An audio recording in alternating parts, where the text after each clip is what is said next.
Gênesis capítulo 31, dos versículos 55 ao versículo 21 do capítulo 32.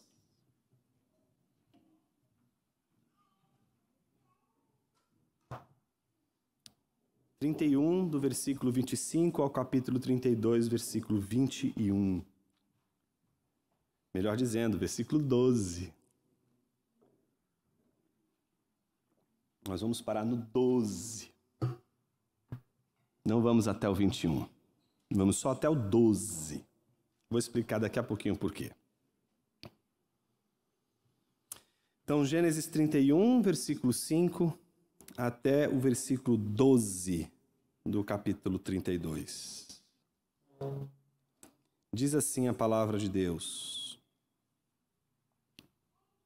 Na manhã seguinte, Labão se levantou de madrugada, beijou os seus netos e as suas filhas e os abençoou, e partindo, voltou para sua casa.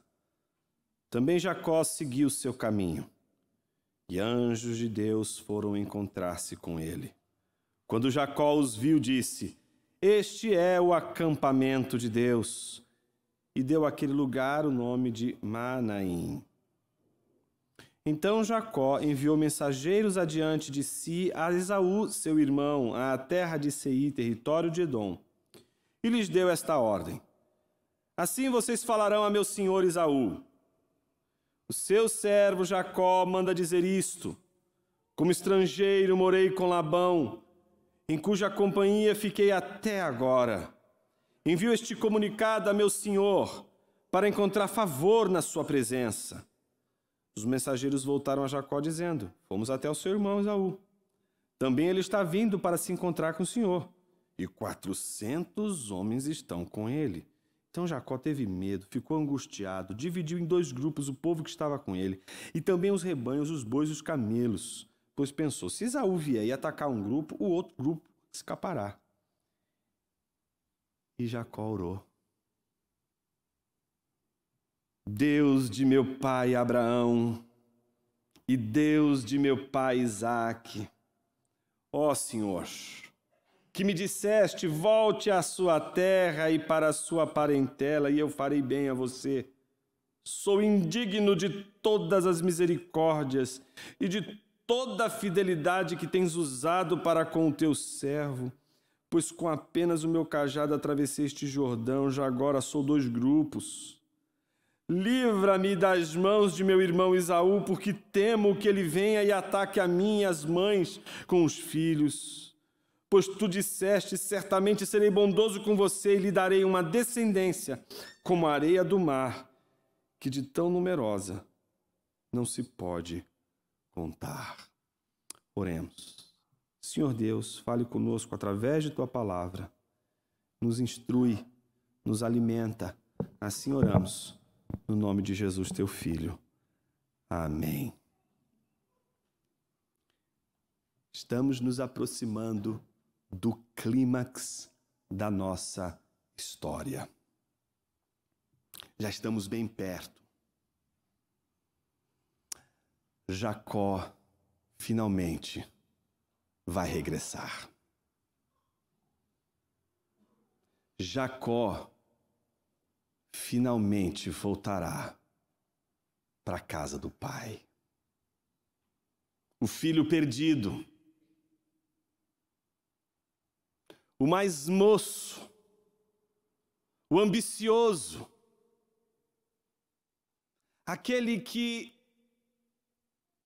desejava de maneira predadora atender todos os seus desejos e apostou todas as suas fichas nos prazeres, está voltando para a casa do pai. Voltar é uma das palavras mais paradoxais quando a gente lê a palavra no enredo da história da redenção. Voltar é uma das coisas mais estranhas que a gente pode imaginar quando a gente pensa, sobretudo em termos temporais. Às vezes a gente quer voltar num lugar como se fosse possível voltar no tempo. Por isso que a gente faz aquelas peregrinações para os lugares de onde a gente veio. Sabe aquela coisa de voltar para o lugar da infância? Deixa eu ver como que era aquele lugar onde eu cresci. E aí a gente começa a descobrir aquelas coisas estranhas, né? Como essas coisas são tão pequenas, na época pareciam tão grandes. E elas são tão pequenas. Nossa, elas eram tão bonitas, elas são feias. Como é que eu pude achar isso aqui um dia bonito? Como eu pude me encantar com essa terra? Mas ao mesmo tempo, quando a gente chega, tem aquele cheiro que a gente só tinha na memória e que revive de novo e vem aquele aroma e você fala, esse é meu cantinho, esse é meu lugar, eu conheço isso aqui. Voltar é uma coisa esquisita. Principalmente quando às vezes a gente tenta recuperar uma coisa que a gente perdeu e não consegue recuperar de forma alguma. Então a nossa aposta é, será que se eu voltar, eu recupero o que eu perdi? Eu tinha tudo. Eu construí tudo de uma maneira edificada, tudo estava no lugar certinho, mas eu mesmo destruí tudo o que eu construí. Fugi. Procurei uma outra realidade, tentei escapar, refazer minha vida, não dá mais, aquilo que eu fiz no passado me destruiu, aquilo que eu fiz no passado me marcou, o que eu fiz no passado realmente deixou marcas em minha caminhada e meu trajeto que são absolutamente incapazes de serem removidas. Mas parece que a gente tem a esperança de que talvez se a gente voltar no lugar, se a gente voltar em tudo, a gente vai conseguir recuperar as besteiras que a gente fez no passado e refazer o caminho. Me dirijo hoje aos filhos arrependidos, desejosos de voltar para a casa do Pai, na esperança de voltar para a casa do Pai e terminar de uma vez por todas a história de sua vida, porque não consegue mais caminhar um dia sequer de sua existência no mundo com uma questão lá do passado não resolvida. Me dirijo aos filhos que voltam para a casa do Pai para resolver as questões do passado. Me dirijo a você que teme o passado. E a melhor maneira que você encontrou de enfrentar o passado é voltar para ele. Como a gente salva o passado? Como a gente redime um passado do qual não queremos lembrar? Como consertamos os navios cujas rotas que tomamos nos levaram para lugares aos quais jamais gostaríamos de chegar? Como recuperar o tempo perdido? Como fazer isso? É possível? Ou será que estamos todos entregues a um destino que não muda mais? Fracassamos, erramos, tínhamos tudo para dar certo e fizemos a escolha errada. Destruímos a grande oportunidade de nossas vidas. Tomamos um caminho completamente oposto. A vida ficou torta. Minha história ficou torta. Minha vida ficou esquisita. A narrativa da minha história é esquisita e ficou esquisita. Como faço para consertar? Tem conserto para isso. Jesus conserta o nosso passado. A gente vai falar sobre o passado hoje. E talvez para muitos aqui, falar sobre o passado é algo doloroso. E só a palavra passado, conjugada junto com voltar, sejam suficientes para travar o seu ouvido e tapar os seus ouvidos agora de uma tal maneira que daqui para frente você não escute mais nada. Eu queria antes que você tapasse os seus ouvidos, que você desse uma chance para a palavra do Senhor, para aquilo que Deus quer falar com você hoje, aqui. Talvez voltar é justamente em direção ao futuro. Talvez voltar é o que você precisa para reconciliar o seu presente com o futuro que Deus lhe preparou. Talvez voltar seja a maior e mais bendita de todas as reconciliações que Deus vem fazendo com você ao longo de todo o seu caminhar com Ele. Vamos falar sobre o passado, vamos falar sobre voltar, mas não sem conjugar junto com o passado e o voltar, a reconciliação. Esse trecho que nós acabamos de ler, ele pode ser dividido em 3 partes. E essas 3 partes, esses 3 pontinhos, ipsis literis, se repetem na próxima parte do texto que nós só vamos tratar na semana que vem. O que isso significa? Que nós vamos voltar na semana que vem àquilo que hoje é o presente. Foi meio dark isso, né? Eu sei. Mas é exatamente isso. Nós vamos primeiro tratar da iniciativa, que vai dos versículos 55 ao versículo 6 do capítulo 32. Nós vamos tratar do dever, versículos 7 e 8 do capítulo 32. E nós vamos tratar da oração, os versículos 9 a 12. As 3 coisas que não podem faltar para todos aqueles que não apenas querem voltar para resolver o passado, mas para alcançar na volta e no regresso a reconciliação. Iniciativa, dever e oração. Por 2 domingos, nós vamos refletir sobre iniciativa, dever e oração. Vamos começar com a iniciativa. Qual é o contexto que a passagem nos oferece? Primeiro, o versículo 55 cria o clima do regresso para a gente. É o clima da volta. Agora sim, tudo que precisava ser resolvido aqui e agora foi resolvido, para que as questões que ficaram lá atrás possam agora serem resolvidas. Eu não posso resolver as coisas de lá de trás sem resolver as coisas do presente. Antes de resolver as coisas que ficaram para trás, os meus débitos do passado, e que a conta chega depois, e quando chega, chega com violência. Antes de resolver as contas do passado, que precisa ser resolvido, é preciso resolver as contas do presente. E foi isso o que Jacó fez.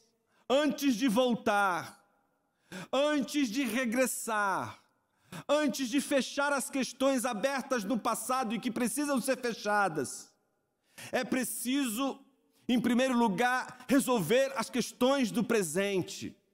É preciso resolver o momento presente. Não adianta resolver as questões do passado se o seu agora é tão incerto e tão aberto quanto era incerto e quanto é aberto o seu passado.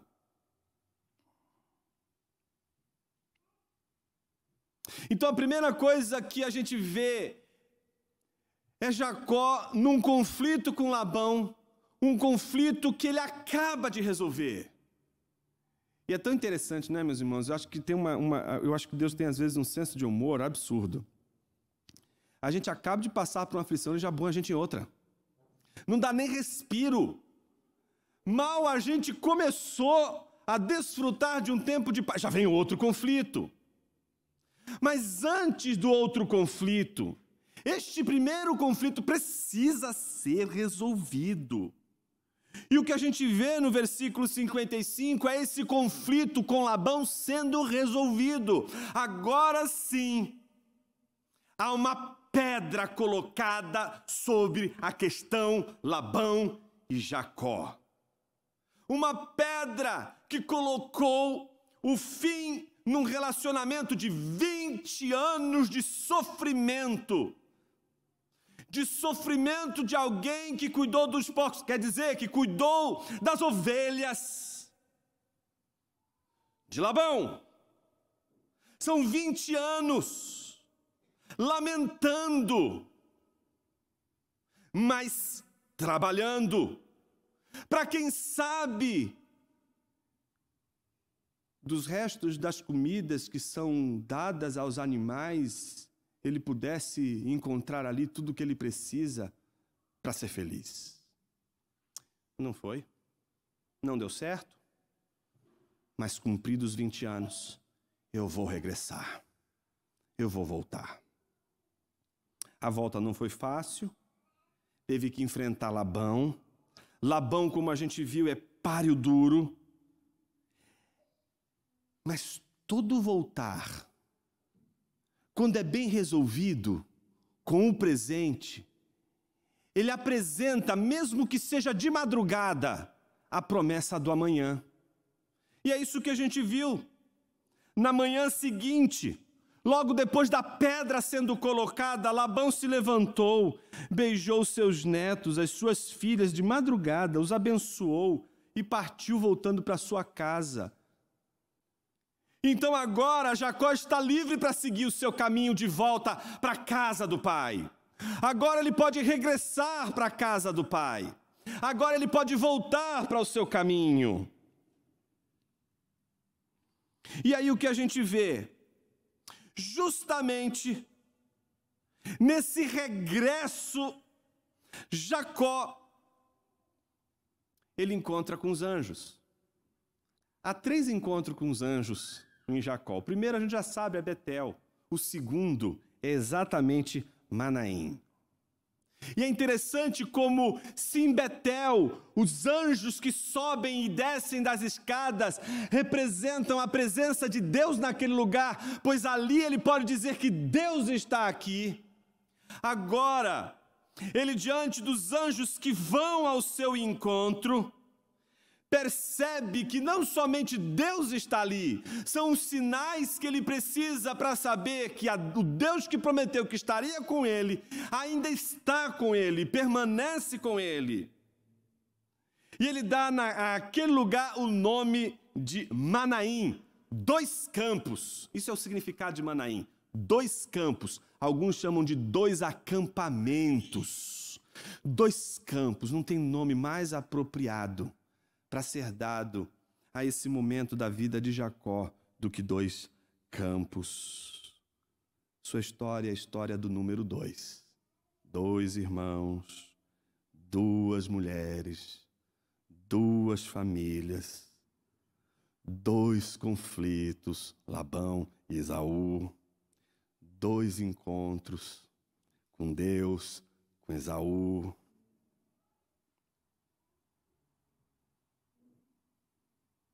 Uma divisão. Olha, vocês ficam aqui e eu vou para o lado de lá para proteger a família do exército de Esaú. A vida de Jacó é uma vida de alguém que atravessa a duplicidade o tempo todo. Ele está sempre no limiar entre 2 coisas. Por isso que ele facilmente se perde naquilo que Tiago chama de dipsikos, a divisão da alma. Quando Tiago fala da divisão da alma, ele fala que o homem dividido, o homem que tem a alma dividida, da diabolos, aquilo que é dividido, aquilo que separa, o dipsikos, aquilo que põe a alma em divisão, é aquilo que não permite que a alma saiba o que fazer, ela está sempre entre 2 coisas. Está sempre entre 2 caminhos. Está sempre num entre. Ele chama esse lugar em que os anjos vêm ao seu encontro de os 2 campos. Porque é essa a sua história. A sua história não é só história. 2 irmãos, 2 mulheres, 2 histórias. Não. A sua história não é só a história de 2 coisas, 2 mulheres, 2 irmãos, 2 caminhos, 2 oportunidades. A sua história envolve também 2 momentos, 2 Jacós. Um Jacó antes e um Jacó depois. Um Jacó do passado e um Jacó hoje. Manaim é o lugar de decisão também para Jacó. É o lugar em que ele precisa decidir em voltar a ser o que era ou se tornar aquilo que Deus está forjando e preparando e o fazendo ser.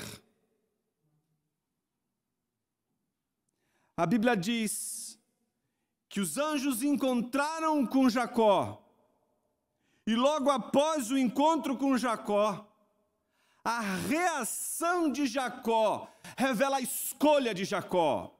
Não quero mais ser aquele que eu fui. Não serei mais o suplantador. Não serei mais o predador. Não serei mais quem eu fui durante toda a minha vida. A decisão está tomada. E como a gente sabe disso? Pela sua iniciativa. É a iniciativa de Jacó consertar o que no passado ficou em aberto e que agora precisa ser de uma vez por todas resolvido, e vai ser resolvido por ele. Ele assume a responsabilidade, a iniciativa é dele. É ele quem vai se encontrar agora com seu irmão Esaú. É ele que vai encontrar-se com seu irmão que ficou na casa do pai. É ele que vai se encontrar com aquele que é o fiel ao pai, aquele que ama o pai. Ele sabe que ele vai se encontrar agora com o filho mais velho, com o irmão mais velho. E ele sabe que esse encontro não pode ser um encontro qualquer. É o encontro entre um Esaú e um Jacó que não é mais o mesmo. Passaram-se 20 anos e Jacó sabe que Esaú não irá encontrar o mesmo Jacó que um dia saiu da casa do pai. É outro Jacó. É outro Jacó que vai se encontrar com o velho irmão Esaú. Então o que ele faz? Envia mensageiros. A iniciativa é dele. Ele vai buscar reconciliação com o seu passado. A reconciliação não parte de Esaú. A reconciliação não parte de Labão. Não parte da sua parentela. A reconciliação parte do próprio Jacó. Ele envia mensageiros adiante de si a Esaú, seu irmão, a terra de Seir, território de Edom, e dá aos mensageiros. Curioso, não? Há 2 mensageiros, porque a história de Jacó é a história dos 2. Os anjos, que são mensageiros de Deus, que encontram Jacó, e do encontro de Jacó há uma direção de Jacó para a reconciliação, e Jacó faz a mesmíssima coisa. Ele agora envia os seus anjos, os seus mensageiros, agora diante de Esaú com uma ordem, e observe a ordem de Jacó. Assim vocês falarão ao meu senhor Esaú. Eu sei que não sou de... Brincadeira. O seu servo Jacó. Tem que parar tudo aqui, né, gente? Não é o mesmo Jacó? Como assim? Quem é Jacó? Não é o suplantador? Não é quem nasce puxando o pé do irmão? Eu vou passar a perna nele. Eu quero. A primogenitura é minha. E todo mundo quer a primogenitura porque a primogenitura você recebe em dobro. Sabe quando o pai reparte a herança entre 2 filhos? Quando ele vai repartir a herança entre 2 filhos, a parte que cabe ao irmão mais moço nunca é a mesma quantidade da parte que cabe ao filho mais velho. O filho mais velho sempre recebe mais. O problema é que quando o filho mais moço pede a parte que lhe cabe, para que o pai seja justo, ele tem que repartir para os 2. E sempre o filho mais velho acaba recebendo mais do que o filho mais moço.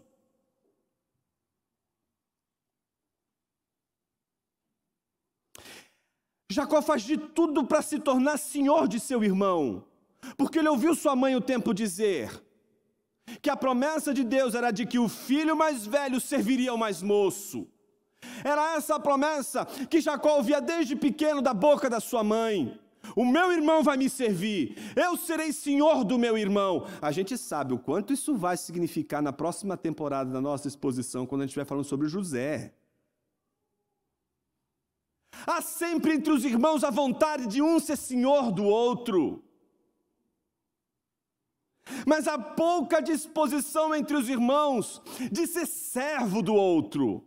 E é com duras penas que aquele que foi chamado para ser senhor aprendeu que jamais poderia ser senhor se não fosse primeiro servo. Não se é senhor na casa de Deus se em primeiro lugar não aprende a ser servo. Então Deus trata o caráter do patriarca para que ele, que é senhor de seu irmão, que será como a promessa que Deus havia feito, ser senhor de seu irmão, ser servo de seu irmão.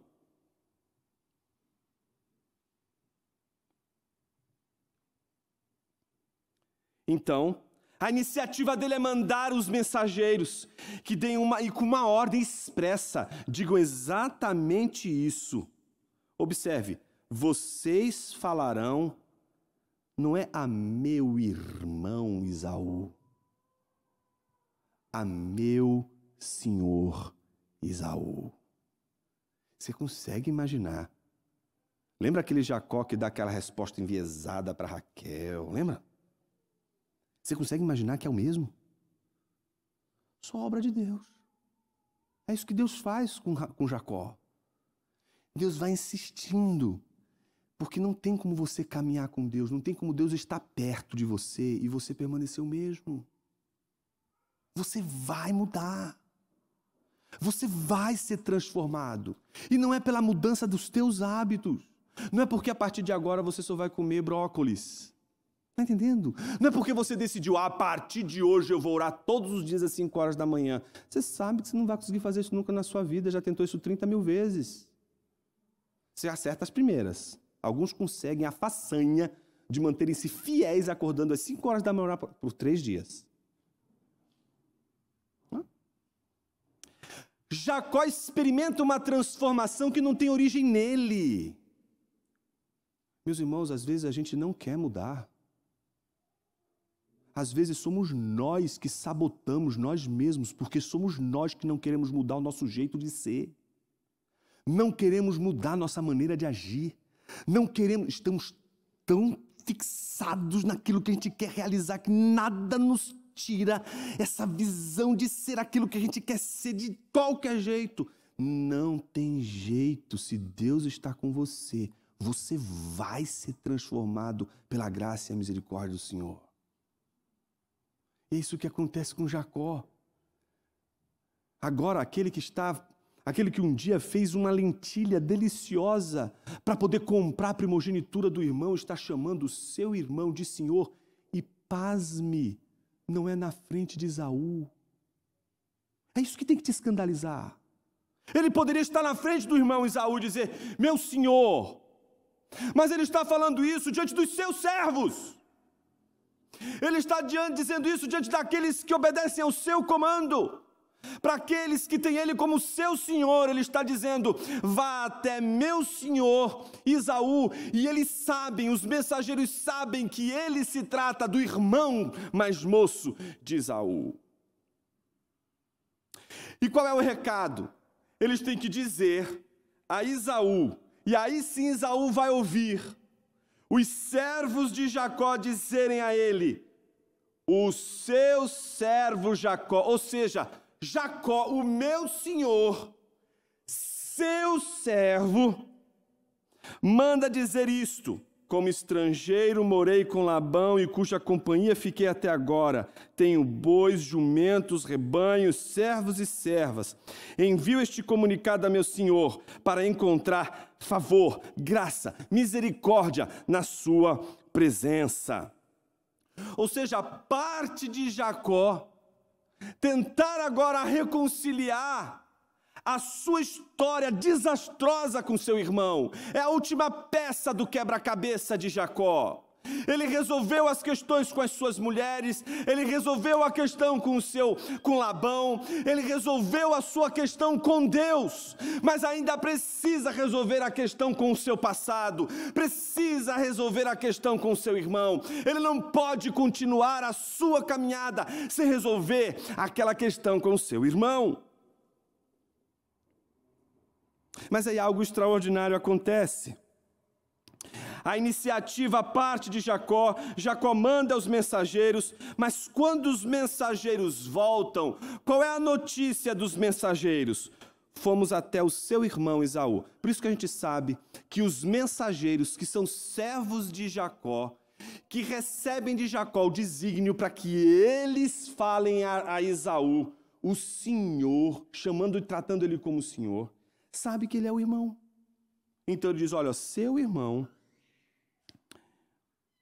fomos até seu irmão Esaú, também ele está vindo para se encontrar com o Senhor, mas só que ele não está vindo sozinho.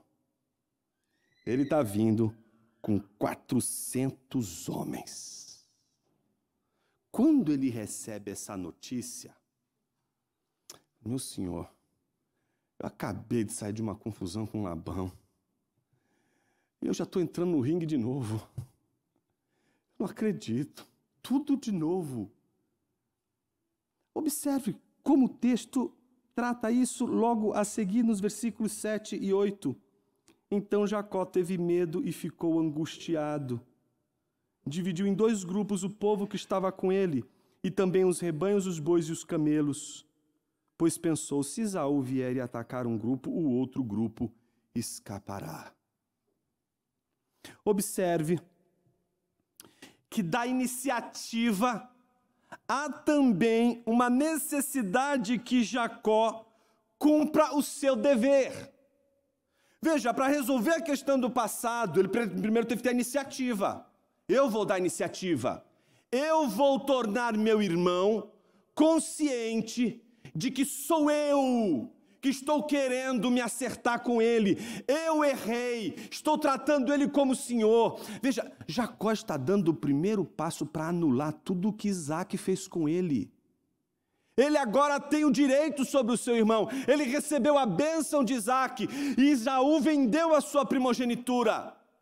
Ele simplesmente está indo encontrar com Esaú e o sinal que ele está dando de cara para Esaú é: não me importa mais nada. Não me importa a sua primogenitura, não me importa a bênção do meu pai Isaac, não é disso que eu estou falando, entende? Jacó está se aproximando de Esaú, abrindo mão de absolutamente tudo o que até então ele lutou com seus próprios braços para realizar, e que ele não precisava fazer, porque tudo isso que ele lutou para conquistar, era o que Deus iria lhe dar, sem que ele tivesse que fazer absolutamente nada.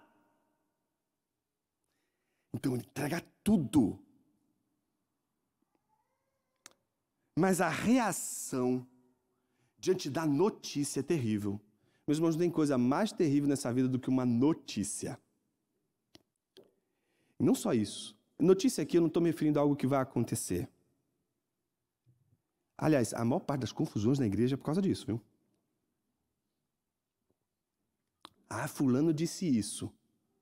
Pronto, a pessoa já monta um cenário. Isso é uma desgraça. Igreja, família, Brasília, tudo nutre dessa desgraça da imaginação fértil que a gente tem com base em poucas ou pouquíssimas informações. Você lembra o que acontece com o profeta quando ele sabe que Jezabel quer matá-lo? Ele forma uma imagem, estou sozinho, ninguém aqui serve. No final, Deus vai dizer, cara, você não está sozinho coisa nenhuma, você está maluco, você está inventando coisa que não existe.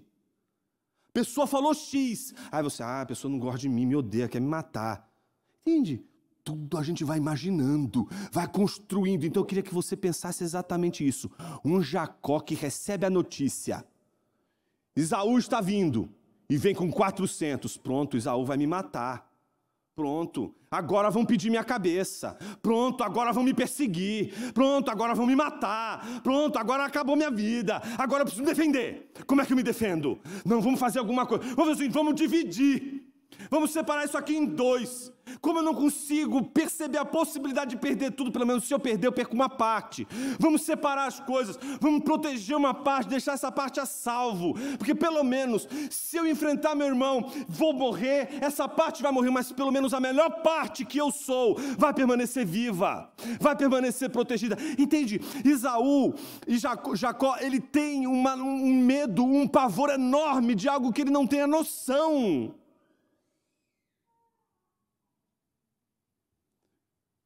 Toda a nossa relação com Deus é assim.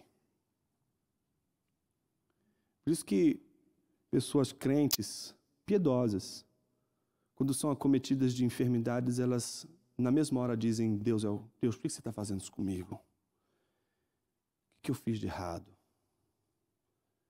Eu fiz alguma coisa de errado? Eu errei? O Senhor está me punindo? Não. Não se trata de punição. Às vezes a gente faz as leituras e faz as imaginações mais incríveis sobre aquilo que a gente não tem a menor noção. Jacó está imaginando a morte. Está angustiado, está com medo. Mas sabe o que é curioso? Apesar do medo, apesar da angústia, esse Jacó é diferente, justamente porque ele divide, justamente porque ele separa, justamente porque ele diz assim, eu vou proteger isso aqui, e são pessoas, sua família. Ele não é mais um predador, você está entendendo? Ele não está mais assim que se exploda todo mundo, eu quero é ser feliz, eu vou fazer a... Não, ele agora cumpre o seu dever, a reação de Jacó. Por mais que seja a reação de alguém que se assombrou, porque mal saiu de um conflito, já se enfia no outro. Por mais que seja cheio de angústia e de temor, ele entende que a reconciliação tem que ser sempre seguindo o princípio da responsabilidade. Há temor, há medo, há caraminhola assim na cabeça de Jacó. Mas ao mesmo tempo, o que há em Jacó é a decisão de reconciliar-se com seu irmão e de resolver de uma vez por todas essa questão do passado. Não, ele não vai fugir. Ele não vai correr do seu irmão. Ele não cogita a possibilidade de não encontrar o seu irmão. Talvez você tenha que se reconciliar com um irmão. Talvez você tenha que se reconciliar com alguém no passado. E os seus temores talvez sejam os mesmos de Jacó. Essa pessoa vai me ofender, essa pessoa vai me odiar, essa pessoa vai bater em mim, essa pessoa vai esculachar comigo. Você está imaginando, tá certo? Se esqueça dessa imaginação. Seu problema não é esse. A questão é a da responsabilidade da reconciliação. Jacó está crente que Esaú vai atropelar ele, que Esaú vai acabar com ele. Mas, meus irmãos, ainda assim, achando e criando imagens de seu irmão com ódio, porque essa é a única imagem que vem na cabeça dele, a de um Esaú de 20 anos atrás.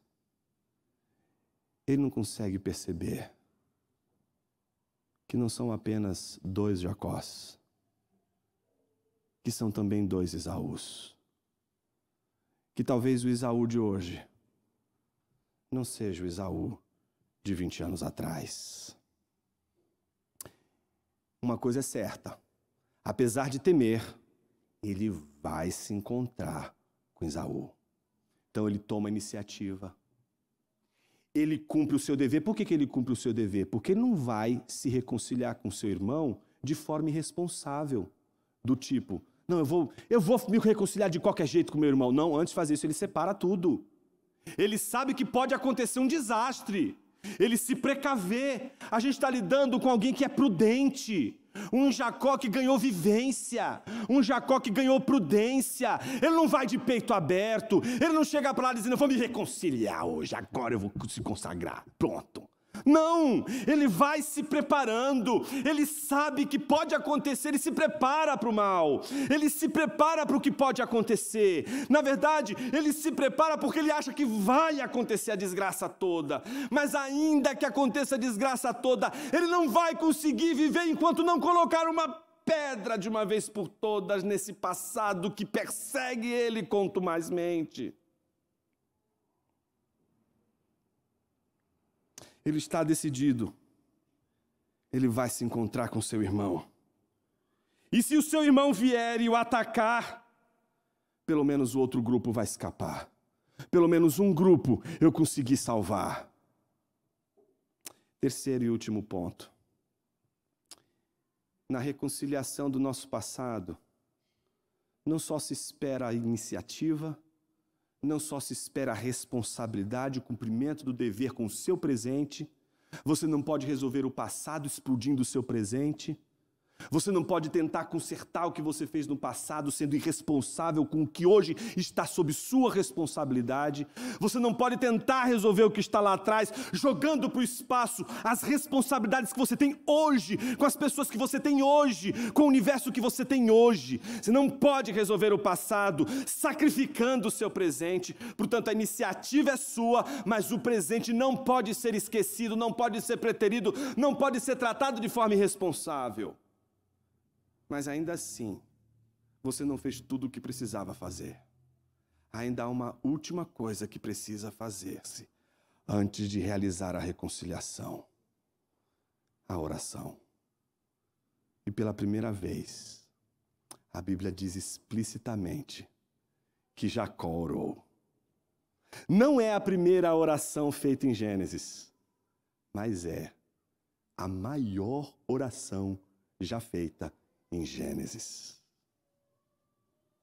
Essa oração reflete agora o Jacó que estamos lidando, não mais aquele predador, não mais aquele irresponsável com a sua casa, com o seu presente, que não está nem aí com as suas mulheres, com os dilemas das suas mulheres, com o sofrimento de Lia, com o sofrimento de Raquel. Não!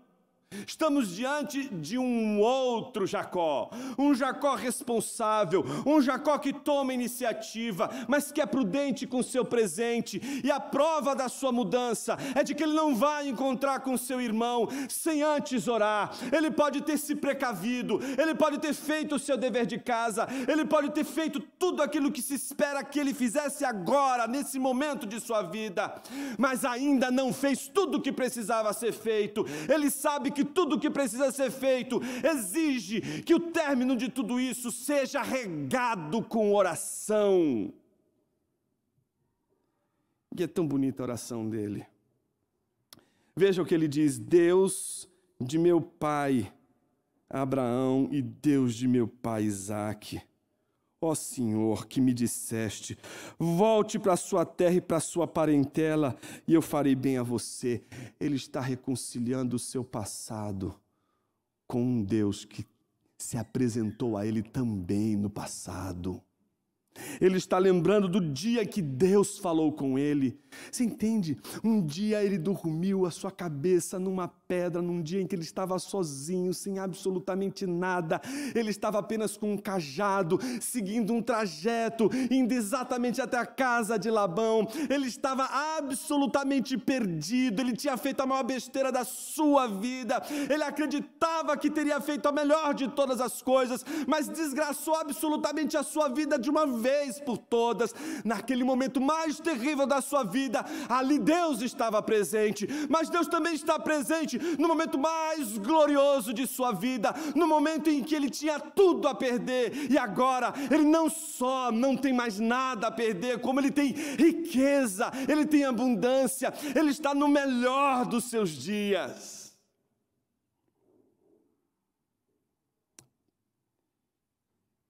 Ele está com medo, mas ele não vai agora, com a sua força, pegar aquela pedra para demonstrar que ele dá conta da situação. Ele não vai demonstrar que é forte, que ele é poderoso, que ele vai enfrentar o irmão e vai acontecer. Não. É um Jacó que ora e que disse: o Senhor me disseste, volte para a sua terra, para a sua parentela, e eu farei bem a você. É um Jacó que lembra a palavra de Deus, que confia na palavra de Deus, mas é um Jacó que, mesmo mudado, mesmo sabendo que não é mais o mesmo, se considera indigno da graça de Deus. Meus irmãos, não tem convertido na face da terra que se ache digno da misericórdia e da graça do Senhor. O maior sinal da sua conversão é o seu sentimento de inadequação, é o seu sentimento de indignação com relação à misericórdia de Deus sendo derramada sobre alguém tão vil.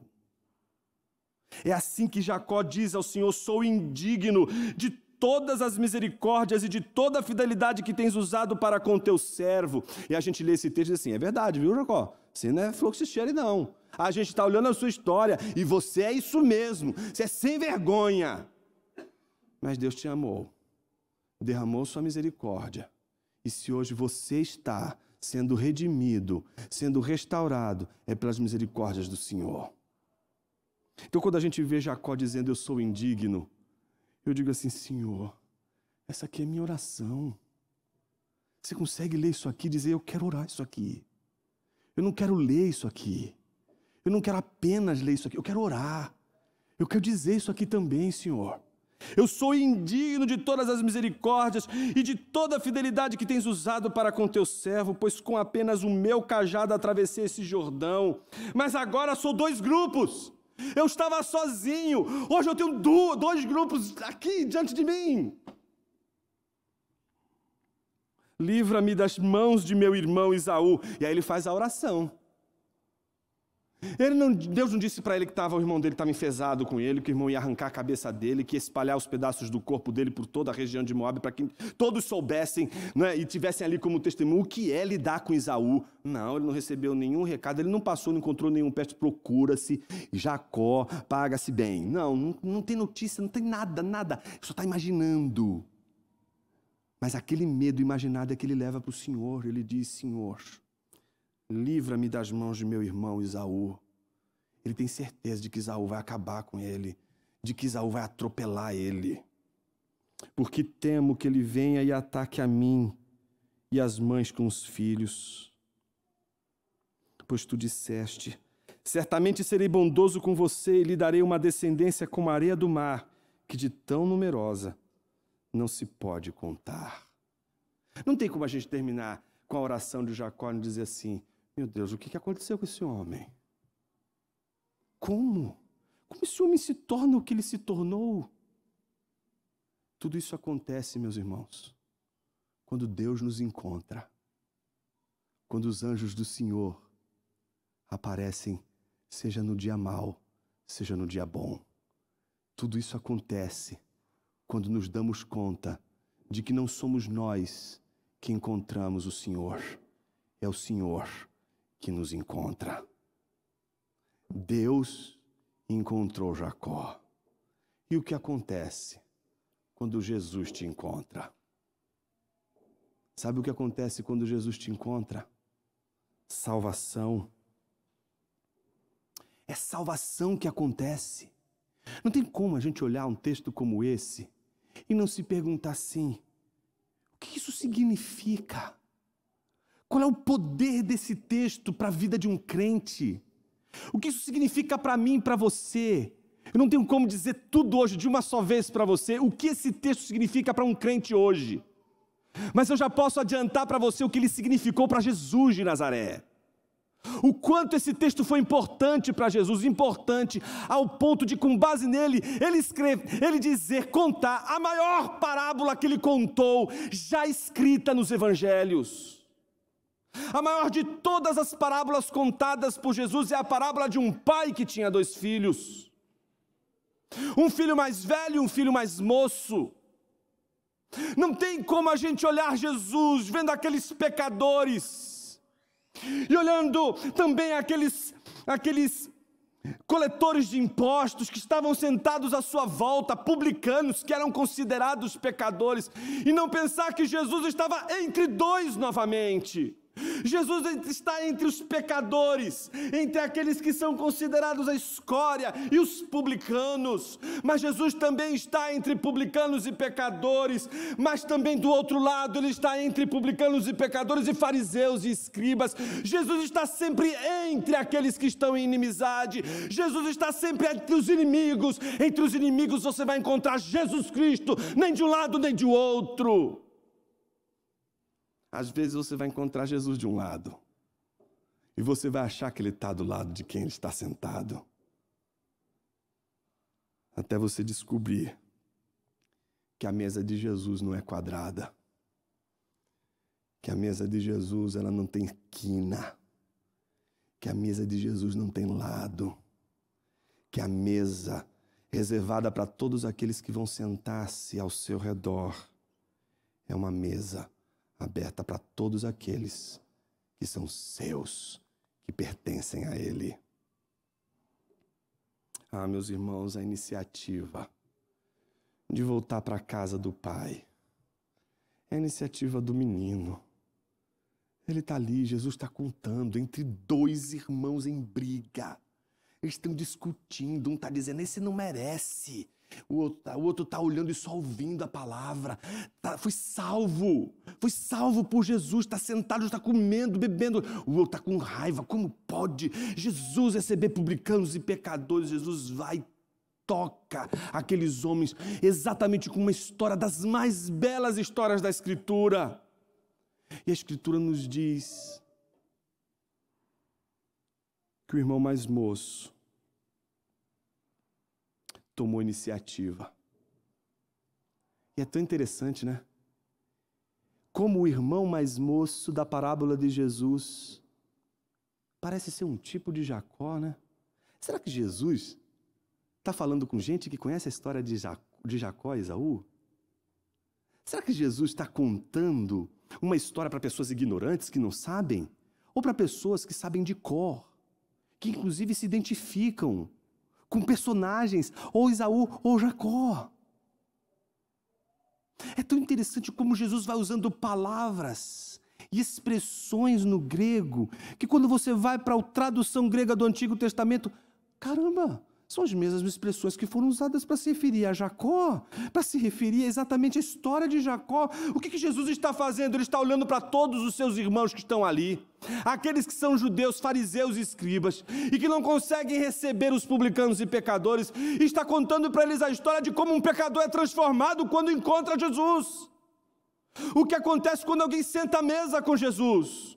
O que acontece com as pessoas que são tocadas por Jesus? O que acontece com as pessoas que convivem com Jesus? Não tem como elas permanecerem as mesmas. Mas aquele menino mais moço, para sentar à mesa com Jesus, ele precisou dizer algo muito parecido com o que Jacó disse. Eu não sou digno de ser chamado teu filho. Eu não sou digno de ser chamado teu irmão. Trata-me como servo. É tão interessante como Jacó se coloca como servo de Esaú e como filho mais moço, sabendo que não tem mais, perdeu tudo, ele não quer mais nada, absolutamente nada que possa representar algum favor por causa da sua relação de filho a pai. Me trata como um servo, deixa eu ser teu servo, não precisa ser meu pai, seja meu senhor. É tão interessante ver como o pai lida com o filho que não acredita mais que pode ser tratado como filho. Mas essas são as cenas dos próximos capítulos. Você vai meditar no texto e você vai fazer um dever de casa comigo. Você vai ler o próximo texto, começa no versículo 13, e você vai marcar no seu texto iniciativa, dever e oração. 2 momentos. E você agora vai ficar entre os dois. O que você viu hoje e o que você vai ver na semana que vem. Você vai ler o próximo texto, você vai procurar iniciativa, dever e oração. O que você vai procurar no texto? E o que você vai fazer depois? O que a gente vai fazer agora? Orar.